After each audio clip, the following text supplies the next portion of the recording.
For videos related to NEET GEAP CET latest job notifications and teacher-related topics, do like, share and subscribe MBSK channel. Don't miss updates, click on bell icon for notifications. మామూలుగా మనకు ఆంధ్ర యూనివర్సిటీతో పోల్చినప్పుడు SV యూనివర్సిటీలో cut offs బాగా తక్కువగా ఉన్నాయి. So Andhra యూనివర్సిటీలో ఓసీకి సంబంధించి 491 మార్క్స్కు cut అయింది. అదేవిధంగా ఎస్వి యూనివర్సిటీ పరిధిలో 476 మార్క్స్ అనమాట. సో వేరియేషన్ చాలా ఎక్కువగా ఉంది, 491, 476.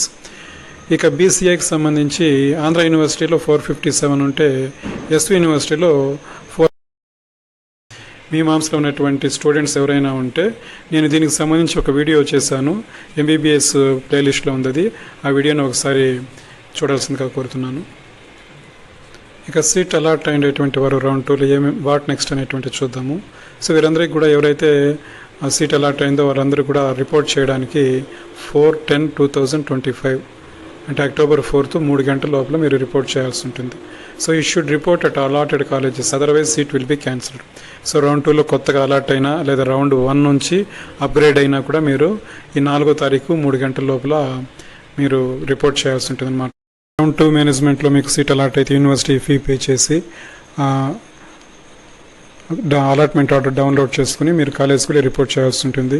సో దీనికి సంబంధించి ఆల్రెడీ మనం ఒక వీడియో చేస్తాము, డీటెయిల్ కాలేజెస్ ఉన్నాయి. సో దీని మీద కూడా ఒక వీడియో తయారు చేయడం జరిగింది. సో అది కూడా ప్లేలిస్ట్లో ఉంది బీడీఎస్కి సంబంధించి. సో ఒకసారి మీరు ఆ వీడియో చూస్తే మీకు ఎన్ని కాలేజెస్ ఉన్నాయి, అందులో